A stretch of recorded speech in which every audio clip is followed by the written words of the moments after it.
termina con la primera meditación de María.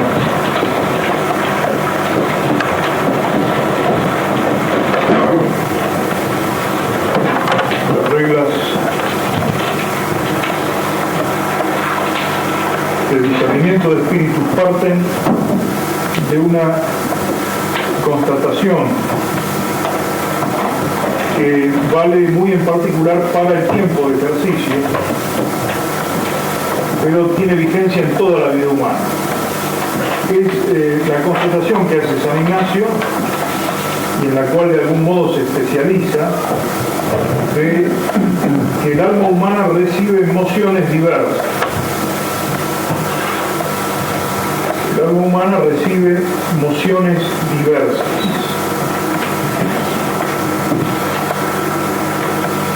Y supone San Ignacio que fuera de nosotros, apoyándose en la revelación sobrenatural, en las verdades de la fe, supone San Ignacio que fuera de nosotros hay causas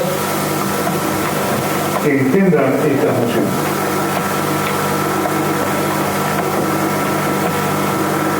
El gran defensor de la fe católica de este siglo, el converso inglés Chesterton, tiene un cuento espléndido en su obra Pequeñas Minucias, un cuento que se llama, que él titula El viento y los árboles, que nos puede servir para este punto de los ejercicios espirituales, esto de las mociones de diversos espíritus sobre el hombre.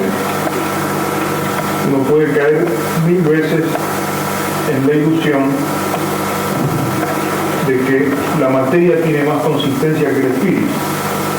En ese cuento, El viento y los árboles, Chesterton juega con esa ilusión. Muestra cómo en un día de viento podríamos pensar que son los árboles, que son más sólidos, los que mueven el viento, y no a la inversa. Una ilusión. Juega paradójicamente con esa ilusión. El mismo criterio que aplicamos a las cosas del espíritu, pensar que la materia es más consistente, más estable, más real, que las cosas cuanto más sensibles son, más consistentes son, es un error, es una ilusión. Sería lo mismo que afirmar que en un día de vendaval el viento lo producen los árboles. ¿Por qué? Porque los árboles son consistentes y el viento en comparación con el árbol es inconsistente. Valga esto para entender esta pluralidad de emociones que se producen en el alma humana y la sujeción del hombre a diversos espíritus. El hombre siempre está sujeto al influjo benéfico o maléfico de las realidades espirituales. Y las realidades espirituales no son nubes difusas, impersonales, son espíritus personales. Reduciendo al extremo, podemos decir que el hombre está sujeto a dos influjos. El influjo benéfico de Dios, que se vale de los ángeles buenos, y asimétricamente, no vayan a establecer una simetría, ¿no? Perfecta simetría, Dios y el diablo, en pie de igualdad, uno contra el otro, empatando, no.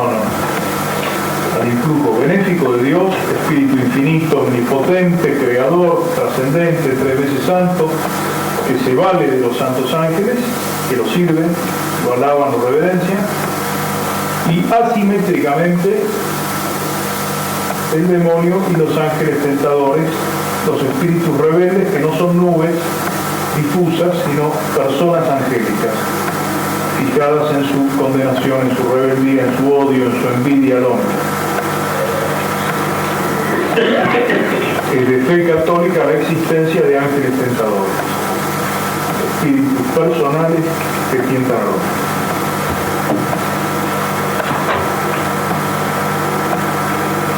Está en las obras de espiritualidad, se suele mencionar también lo que llaman espíritu propio, los autores de espiritualidad. El espíritu propio, por pendiente natural, nos hace vulnerables al espíritu diabólico, que simplificando al extremo lo podríamos reducir, aunque no es lo mismo, por cierto, no es lo mismo el espíritu propio que el espíritu diabólico, pero para simplificar, el espíritu propio es mal espíritu, y hace al sujeto vulnerable al espíritu diabólico. Entonces se puede reducir al plan del tentador.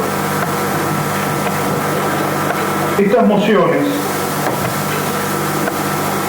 que son ley de toda la vida espiritual, deben acentuarse, las mociones que recibe el alma humana, deben acentuarse durante los ejercicios espirituales. Si esas emociones no se vuelven más patentes, es que falta lo que mencionábamos en la práctica introductoria, o no se cumplen bien las condiciones de atmósfera exterior, de desierto, silencio, soledad, separarse del mundo exterior, olvidarse del fárrago rutinario, nuestras actividades, nuestros vínculos personales, o falta la atmósfera exterior, o bien falta la disposición interior, la magnanimidad. Con grande ánimo y liberalidad hay que entrar en los ejercicios, o sea, dar el alma, ponerla sobre la balanza, orientarme con todas mis fuerzas hacia Dios. En esas condiciones, si hago los ejercicios con esa disposición de alma, es casi infalible que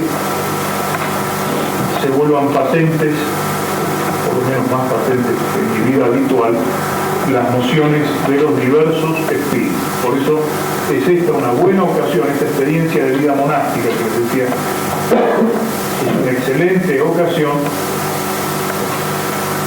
para aguzar nuestra sagacidad. Es posible que hasta la fecha hayamos carecido de buen criterio para discernir estos espíritus. Ni siquiera nos hemos aplicado quizás seriamente a discernir nuestro mundo interior y los influjos espirituales exteriores que se hacen sentir en ese mundo. Esta es la ocasión para adquirir esa sagacidad.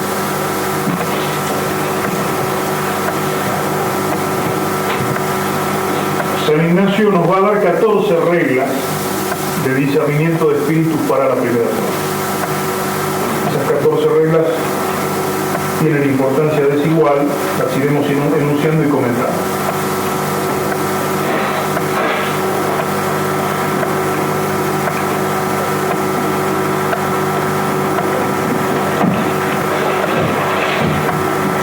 Las primeras 4 reglas contienen los principios generales del discernimiento de espíritu. De algún modo plantean la cuestión. Establecen las pautas que deberán ser consideradas. La primera pauta, la primera regla, se refiere a las personas que van de pecado mortal en pecado mortal. Personas esclavizadas por el pecado.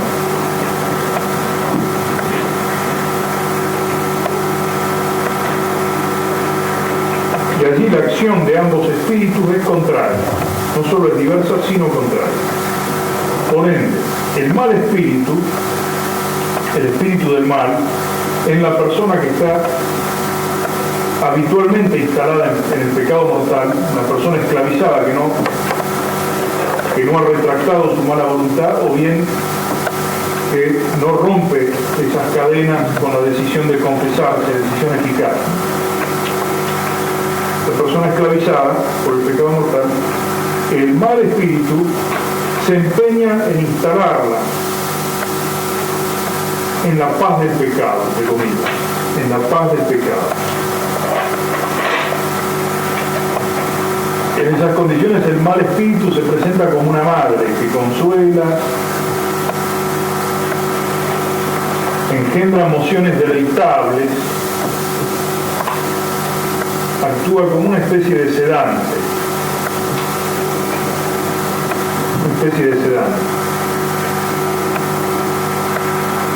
Se vale de placeres aparentes que pueden venir a la imaginación y trata de engolosinar el alma.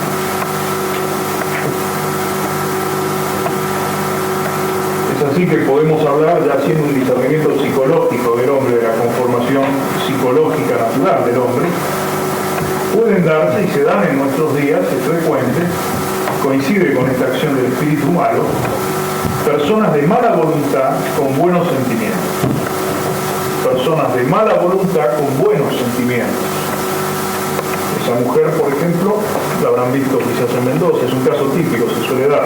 Mesas redondas, conferencias que empiezan a hablar un tema como el aborto, tiran sobre el tapete, sale el tema del aborto y la mujer que habla revela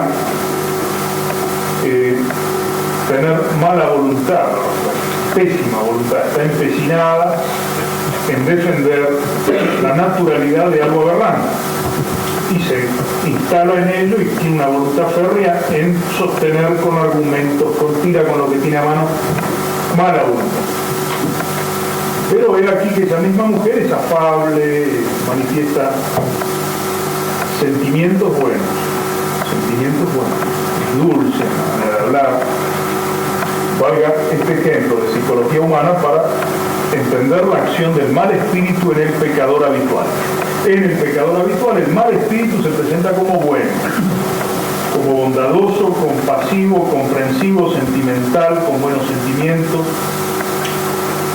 Y el instrumento utilizado por el mal espíritu, que puede ser otro sujeto humano, la persona que está instalada en el pecado mortal, se le arrima un amigo que también está en pecado mortal, amigo entre comillas, y se va a presentar invariablemente como un sedante. Es un punto de apoyo seguro, una persona serena, tranquila, que no viene con cuestionamiento de fondo, que ayuda a que el alma se instale en la paz del pecado, que no se le ocurra perturbar esa situación establecida. Aparece como una fuente de consuelo, una fuente de apoyo, sensible. Y así el mal espíritu tiende en esas condiciones a fascinar la imaginación y la memoria con aquellos placeres reales o aparentes vinculados al pecado y muestra la esclavitud como verdadera libertad. Como si fuera la verdadera libertad, envuelve la esclavitud del pecado en el ropaje de la verdadera libertad. Tan común esto en nuestros benditos días. Dice San Ignacio que esto sucede, esta manera de actuar el mal espíritu en la persona, en el pecador habitual, sucede porque actúa como en propia casa, a puerta abierta, sin estrépito. No hay estrépito por cuanto está ya instalado ahí. Hay una homogeneidad entre el mundo interior del pecador habitual y el mal espíritu. Hay una homogeneidad. Y como es homogénea la atmósfera de ambos, no hay estrépito al vincularse. En cambio, en esa misma persona, el pecador habitual, sobre todo el pecador empedernido, endurecido, el ángel bueno, el buen espíritu, actúa causando intranquilidad. Nos parece una madre. Parece la policía, parece algo impactante y molesto en ese momento, molesto, perturba, causa intranquilidad, produce ruido, su presencia, ruido interior, sacude, puede crear angustia interior. El pecador habitual, cuando el ángel bueno lo visita, se siente angustiado, molesto, tedio puede causarle también. Le remueve la conciencia, lo sacude, lo punza.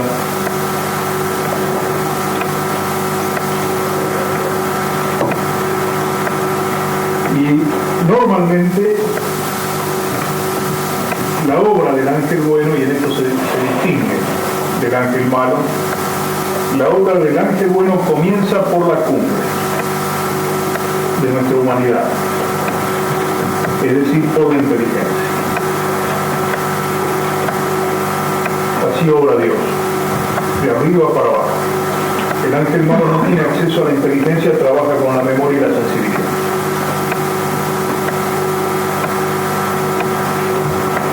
Estas punzadas, pues, suelen venir por la razón práctica, sobre todo que se aplica al obrar. Empieza a recibir punzadas la razón, en las cuales el obrar, que depende de ella, el obrar libre, es cuestionado. Empiezan los cuestionamientos desde arriba, desde la cumbre, punzando. Es una buena lección para nuestro apostolado, para la pastoral del sacerdote y para el apostolado del laico. La conversión comienza por lo más elevado del alma. Si queremos imitar al ángel bueno, ser instrumentos del ángel bueno, hay que hablarle a la razón, a la cumbre del hombre, a lo que es específico del ser humano. Hay que iluminar la razón, hay que darle luz a la inteligencia. Y desde allí para abajo sanear el mundo interior. La conversión comienza por lo más elevado del alma, después se comunica la sensibilidad a través de un proceso penoso y costoso. Ese es el proceso que nos resulta invariablemente en cada una de nuestras conversiones. Cada vez que nos decidimos a darle más a Dios, a ser más santos, a buscar la santidad, el primer logro es aquí, es en la cumbre de la humanidad. Y después viene el trabajo penoso de amoldar la sensibilidad, que no está amoldada y que tiende a revelarse, irla amoldando y trasladando a los niveles, a las laderas del cerro, el efecto benéfico de la conversión. Esto también es otra lección con respecto a la falsa pastoral o al falso apostolado, que no es católico, mal encarado. No se convierte a las almas con medios patéticos, imaginativos, con estruendos, llenando estadios, aplaudiendo, saltando, gritando, tampoco, sin ir tan lejos, con películas y más películas y audiovisuales y los medios más sensibles y más visibles y música especial. La conversión del alma empieza por la cumbre espiritual del hombre, que es la inteligencia. Y la inteligencia no es estrepitosa, es espíritu. Hay que dar conceptos, verdad. Volviendo a las reglas de discernimiento de espíritu, veamos ahora la regla siguiente, que se refiere a las personas que van purgando intensamente sus pecados. Aquellas personas que se han decidido a incursionar en el camino de la santidad. Se han tomado esa decisión, quieren alabar, hacer reverencia y servir a Dios nuestro Señor y mediante ello salvar su alma. Quieren aplicar las reglas de la indiferencia ignaciana en relación con las cosas. Aquí el obrar de ambos espíritus es contrario a la regla anterior. El contrario modo que en la primera regla dice el santo, el mal espíritu a la persona que busca la santidad, que no vive habitualmente el pecado, todo lo contrario, que está habitualmente orientada hacia la consecución de la santidad, el mal espíritu la inquieta y la perturba. Cuando aparece el mal espíritu, inquieta y perturba.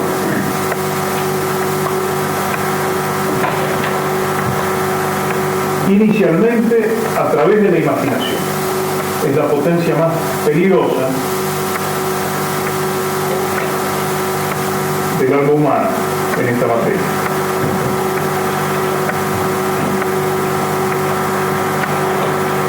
Y es un deber del cristiano militante saber distinguir entre imaginación e inteligencia.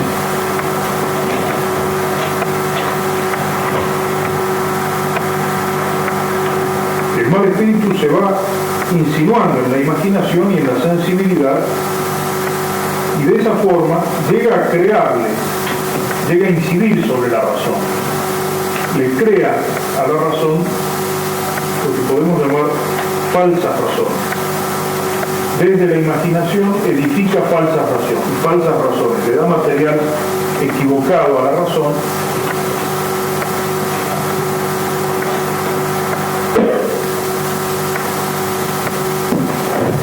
por ejemplo,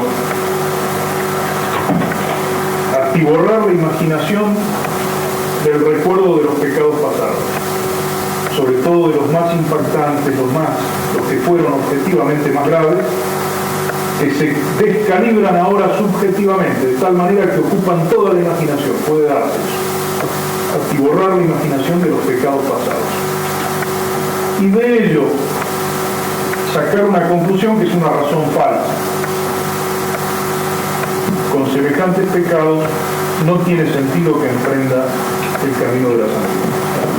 No voy a poder progresar. Imposible progresar con ese lastre que ya no es más lastre, porque si están perdonados, si hubo contrición perfecta y están perdonados, no solo no es más lastre, sino que es un resorte. Pero eso lo entiende la razón sana. ¿Qué pasa cuando la imaginación está bombardeada con ese tipo de imagen? Puede crearse la falsa razón. Y esas falsas razones son muchas veces pretextos capciosos para desviar el alma del propósito que se había hecho. Así obra el mal espíritu. Entonces causa estrépito, presenta falsas razones,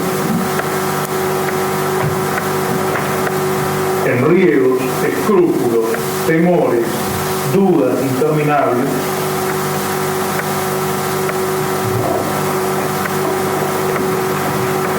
Aquí viene toda la corte de falsas virtudes. Entonces la falsa humildad, pensar que la humildad es ser humildito, y la humildad no es ser humildito, es ser humilde. Y la falsa caridad, y así con cada una de las virtudes, va falsificando las virtudes desde un nivel sensible, para desvertebrar el alma, para echarle tierra en los ojos, para confundirla, para que no continúe en su propósito. Imaginación hasta de los pecados futuros, puede ser. El caso de San Ignacio, todo esto lo vivió en carne propia, lo vivió hasta el extremo en carne propia. Forma de la experiencia de San Ignacio después de su conversión es uno de los tesoros de la espiritualidad católica.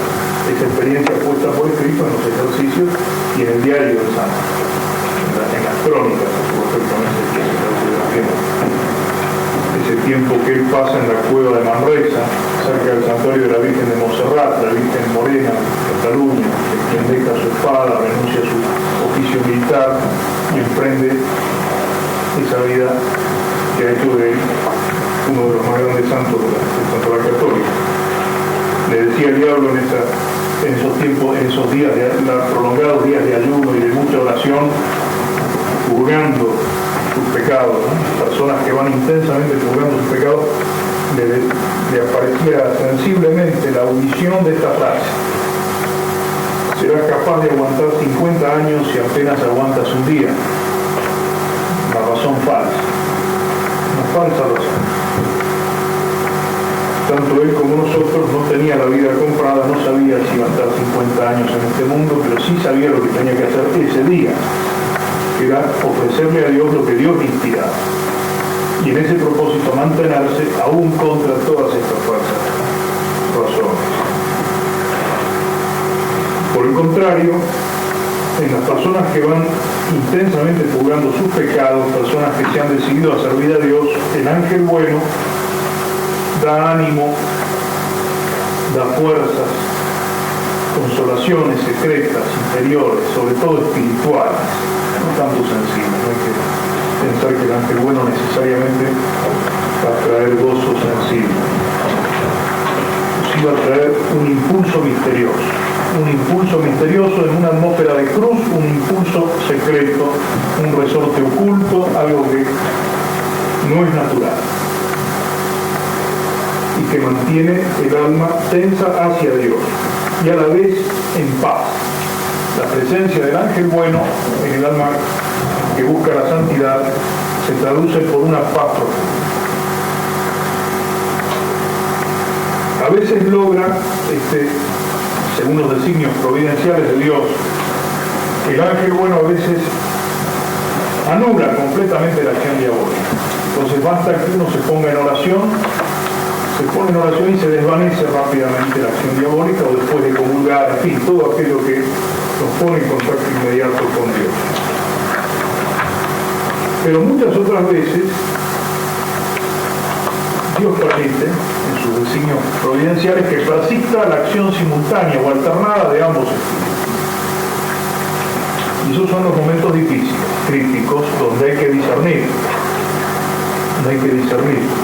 ¿Qué es lo que ahora me punza? ¿Será bueno o malo? ¿Qué es lo que ahora me remuerde? ¿Será el ángel bueno o será el ángel malo? ¿Qué es lo que ahora me consuela? ¿Será el ángel bueno o será el ángel malo? El que se siente consolado y en paz en una relación adulterina, por ejemplo, infiel a su mujer pero está en paz con la secretaria.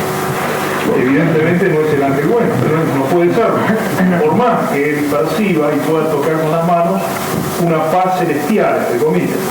Está en paz, está tranquilo, está sereno. Cuando se decide a romper esa cadena, ese vínculo pecaminoso, hay algo que lo angustia, lo remuerde, no puede ser nunca el ángel bueno. El ángel bueno lo conforta. Así pues, se dan muchas situaciones en que debemos discernir. Aplíquenlo ustedes a casos mucho más sutiles, de nuestra vida de oración, de toda nuestra vida cristiana. Entonces San Ignacio nos da otras reglas para discernir la presencia de ambos espíritus. Y antes que eso, define dos situaciones. Las venimos mencionando, pero no las hemos definido. Y conviene definirlas. La regla siguiente, la tercera, define la consolación espiritual. Y en la siguiente, en la cuarta, define la desolación espiritual.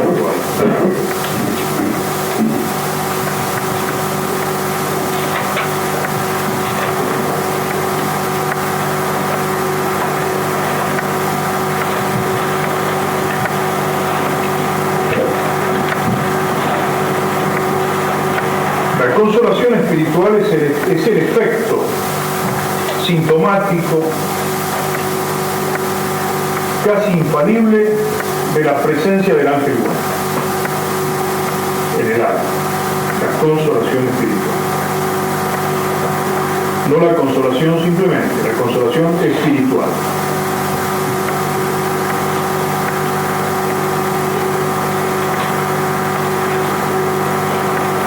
San Ignacio da una descripción muy rica de esta situación, la consolación espiritual,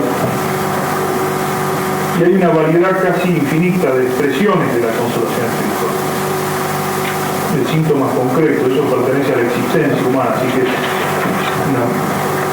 no hay acá normas fijas invariables. Lo que sí hay son situaciones que vamos a ir detectando. En esa cantidad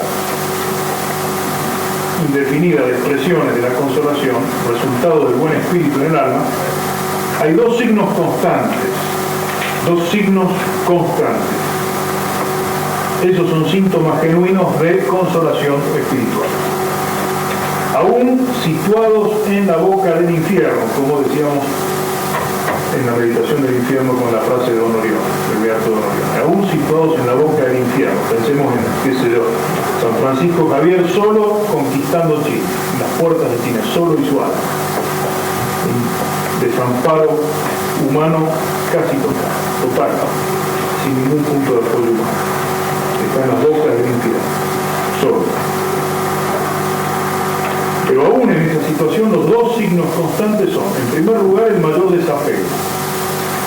Cuando hay algo fuerte en mí que me hace abrir las manos, me vuelve magnánimo, me dilata el alma, me vuelve magnánimo, me hace abrir las manos, lo que no era capaz de dar, recién lo doy ya. Ese mayor desapego es signo constante de la consolación espiritual genuina, o sea, la presencia del buen espíritu en el alma, del ángel bueno. Y el otro signo infalible de la consolación genuina espiritual es el aumento casi sensible, digo casi porque a veces no es sensible, pero es real, el aumento casi sensible de las virtudes teologales. La fe sobrenatural toma consistencia, una adhesión férrea a los misterios revelados, un asentimiento. La esperanza se vuelve cabalmente el símbolo que nos trae de ella la Escritura, el ancla, estamos como anclados, firmísimamente anclados más allá de las estrellas, en Dios. La esperanza se transforma en un ancla de hierro, etc. Y la caridad, fuego interior. Fuego interior que no tiene que ser necesariamente sensible. El mismo fuego que lo impulsaba a San Francisco Javier a conquistar Chile. Entonces el aumento de las virtudes teologales y el desapego serían los dos signos constantes. Se palpa la fe y sobre todo se palpa la caridad. Esa caridad que ha sido derramada en nuestros corazones por el Espíritu Santo que nos ha sido dado, como dice San Pablo. Las demás características son todas accidentales. Y este momento, la consolación espiritual, es importantísimo. Es el momento de mayor trascendencia en nuestra vida espiritual todas las grandes vocaciones han sido místicas, espirituales, han sido marcadas por un momento de esto. Todas, sin duda. Leamos la vida de los santos, siempre hubo algo de esto, un momento especial de esto. Es el momento de mayor trascendencia en nuestra vida espiritual, es cuando nuestro amor se ordena y se enciende, lo cual es obra de Dios.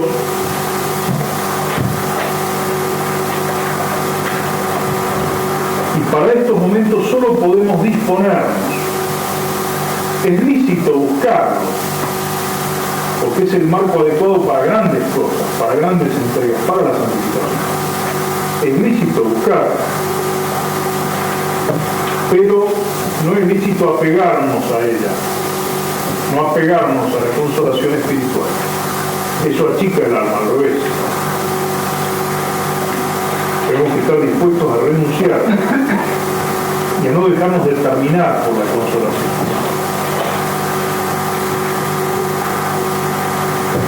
Puede faltar una y mil veces sin que falte la gracia.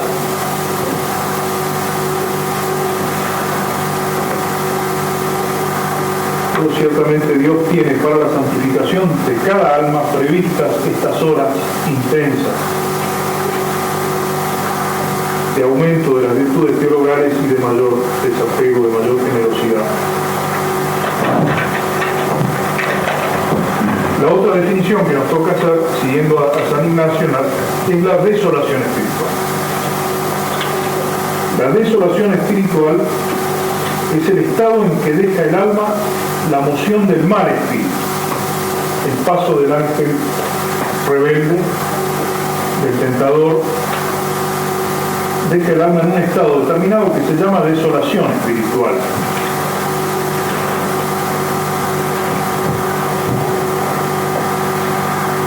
Sus signos constantes serían la oscuridad, la turbación, la inquietud, las tentaciones diversas,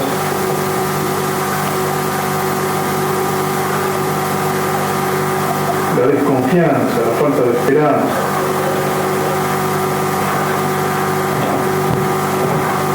la tristeza infundada, la tristeza caprichosa, la atmósfera mezquina, una tristeza que embarga el alma, la anula, la emoción a las cosas bajas y terrenas. Estos son todos signos constantes de la desolación espiritual. El alma se siente, dice el santo, como separada de su Criador y Señor, sin amor, sin esperanza, como separada de su Criador y Señor.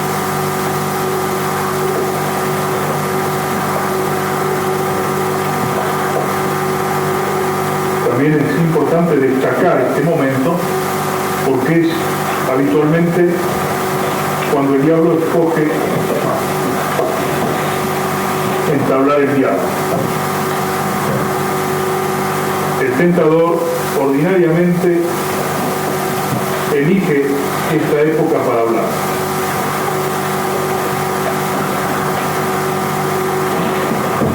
Y ahora vienen las reglas concretas, después de estas definiciones y principios generales, vienen las reglas concretas que da San Ignacio para el discernimiento del espíritu en esta primera semana. La primera regla de oro está formulada en estos términos por el santo: en tiempo de desolación nunca hacer mudanza. Anótenlo textualmente. En tiempo de desolación nunca hacer mudanza. Ni siquiera de propósitos, y mucho menos de ellos. En tiempo de desolación espiritual, se entiende, nunca hacer mudanza, ni siquiera de propósito, menos aún de ellos. Menos decisiones importantes.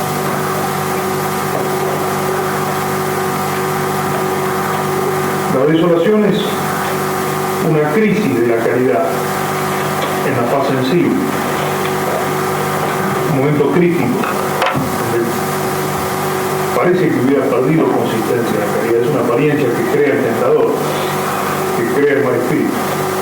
Pero en esas condiciones no es prudente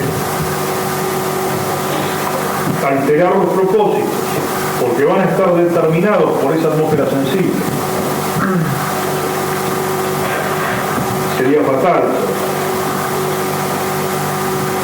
Los grandes propósitos y decisiones de la vida no pueden estar condicionados por una atmósfera común.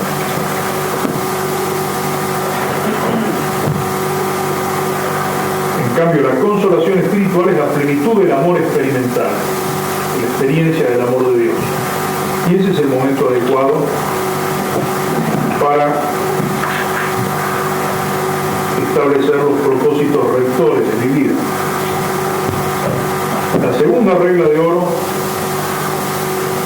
del discernimiento de espíritu y de la espiritualidad ignaciana se puede formular en latín con la expresión del santo agere contra. Obrar en contra. Si la primera regla de oro en tiempo de desolación nunca hacer mudanza, mas estar firme y constante, dice el santo, en los propósitos y determinación en que estaba el día antecedente a la tal desolación, o la determinación en que estaba en la antecedente consolación. Si esa primera regla de oro tendría por consigna el resistir, se trata de resistir, estar firme, dice el santo, en los propósitos. En tiempo de desolación nunca hacer mudanza. La primera consigna sería resistir.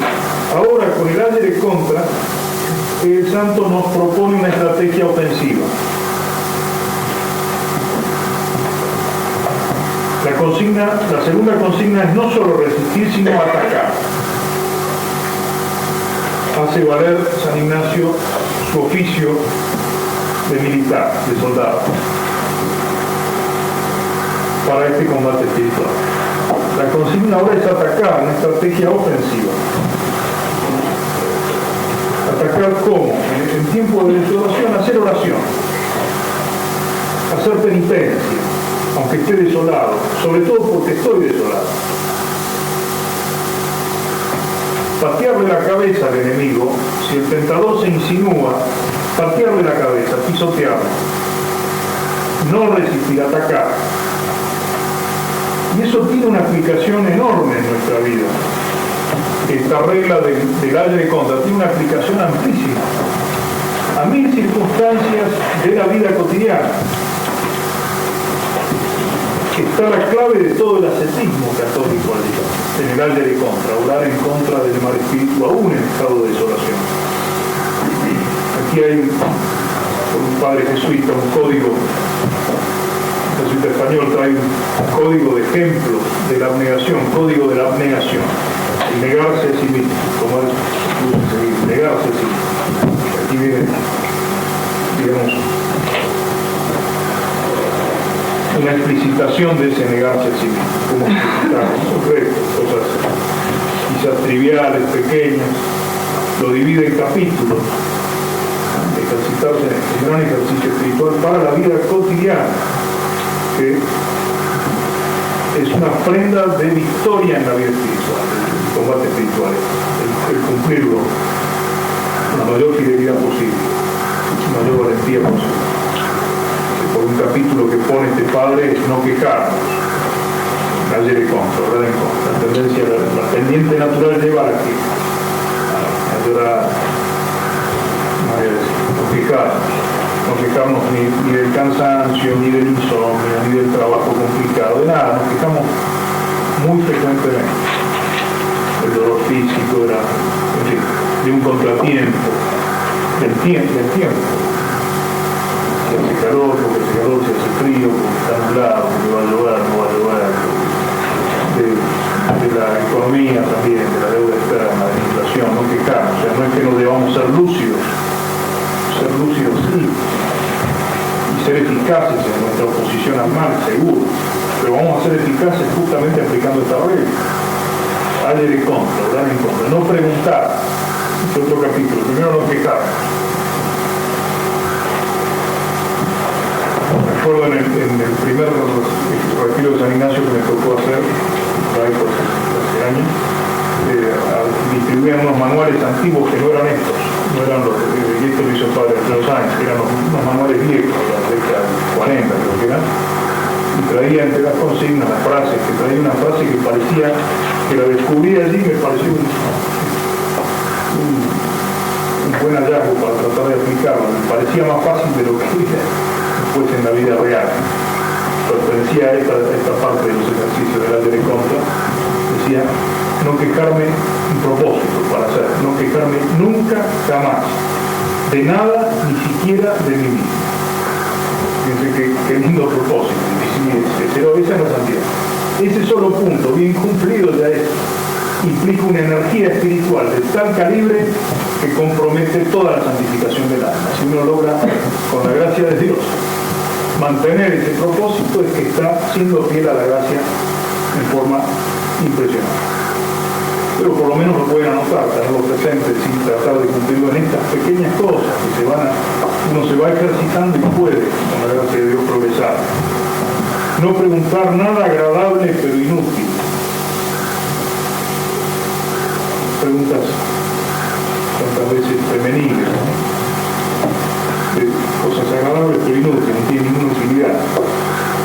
Nunca preguntar solamente para satisfacer la curiosidad, darle pasto a la curiosidad y más pasto a la curiosidad, y allí se nos fue el alma. Con la curiosidad se fue todo el alma. Desvencicamos los resortes en estupidez. No preguntar entonces, no hablar. Otro capítulo, son capítulos. No hablar. Hay mil veces que tampoco transformarnos en marcianos, ¿no? Rige para el cristiano la norma de la afabilidad como parte de la justicia, más que de la caridad, es parte de la justicia el ser afable, parte potencial de la justicia. Sería injusto si no fuera afable con los demás, y la afabilidad implica entablar conversación con los demás. El don del habla es un don humano que hay que ejercitar, pero no derivar en conversaciones francamente vanas. Entonces, no hablar, no quedar entrampado en esas largas conversaciones sobre los propios sufrimientos, sobre las propias cosas, cositas, sobre todo. Si fueran los grandes ideales, hablemos de estas cosas. Tenemos en mente los proyectos que Dios nos va a inspirar aquí en los ejercicios. Hablen hasta por los codos. Hablen y después juntos, pensamos. Las propias dificultades, las pequeñas cruces, de esto, de aquello, todo aquello donde está presente la primera persona del singular. Yo hice, yo dije, yo les dije, yo lo vi, yo me di cuenta, yo le avisé, yo, hasta la manita, yo, esas frases normalmente hay que amputar. Si se lograra amputar ese rosario de frases que empiezan con yo en una jornada habitual, se crece el Ayer de Contra y nos hacemos menos vulnerables al mal espíritu. Después no dar noticias, no disculparse, todo no les puedo dar toda la lista porque sería demasiado largo y hay que terminar. No disculparse, no pedir servicios inútiles, un favor que me hace más cómoda la situación, pero puedo prescindir, simplificar mi vida, ser un poco más austera. Después la clave positiva dice, este código de la abnegación, elegir para sí, esto es más difícil, ¿no? Todavía, mucho más difícil, la parte positiva, ¿no? El atacar, no solo resistir. Elegir para sí lo más desagradable a todos. Hay 3 sillas, una está intacta, otra está más o menos potable y la tercera está desvencijada, hay 3 personas, elijo la última. Así, con 1000 cosas. Pero tiene que ser algo que no nos transforme en seres extraterrestres, en la actitud exterior, ¿no? Que no sea una cosa impostada, una cosa... Tiene que ser algo que se vaya haciendo habitual, que sea delicado, totalmente, que pase totalmente desapercibido. Hay que lograr, hay que pedir la gracia del Señor de envolver estos propósitos de ascetismo en un ropaje humano cálido y normal. Normal en el sentido correcto de la palabra, norma. Elegir entonces para sí lo más desagradable a todo, lo más repugnante a todo, lo más difícil a todo en la elección de las tareas, en fin, lo que nadie querría nunca. hablar, dice, en positivo. Ahora, hablar sin porfiar jamás. Importante, instaurar una conversación, el ayer con. La pendiente natural es porfiar. En Tesino lo veo así, entonces me clavo en la porfía. Voy al choque. No, la verdad no se defiende de esa manera.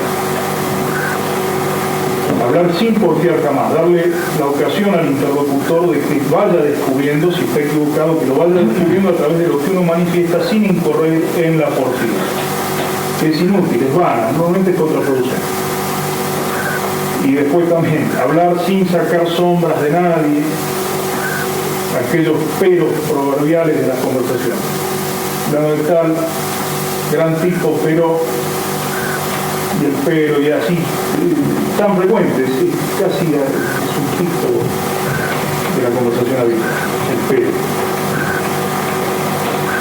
No utilizar tonos desabridos, la dulzura, ¿no? La verdadera dulzura, el trato. Moderar la vehemencia, también difícil. Después, por último, dar un largo capítulo del tema de la importancia de la sonrisa. Tiene su importancia, más allá de sonreír. Es un reflejo que si lo logramos crear es una gran ayuda también en el ayer de contra. Crear el reflejo de la sonrisa. Entonces, sonreír ante una dificultad, ante un dolor inesperado, sonreír ante un movimiento de ira, sonreír ante un desprecio, ante un objeto que se extravía, dice, está muy bien pensado. Ante un movimiento que crispa los nervios, que molesta, ante un objeto que nos cambian de lugar, ante un apagón de luz en momentos de más trabajo, en fin, tratar una serie de... sonreír ante cualquier situación que incomode el alma, que la haga sufrir, sonreír ante el dolor. Y esto coincide con una regla que dan varios santos, ¿no? Cuando estoy más probado, más tentado, más apretado, no me debo tomar en serio. Es un ayer de contra importantísimo. No tomarse el yo en serio. Entonces pongamos que estuviera crucificado, dado el caso. Difícil es, se puede hablar en términos tan dramáticos, ¿no? Que estuviera crucificado. En el momento que estoy crucificado, tendría que buscar esta sonrisa del ayer de cara. No tomarme tan en serio ni siquiera mi cruz, aunque fuera una cruz grande, no tomarla tan en serio. Y de esa manera me hago apto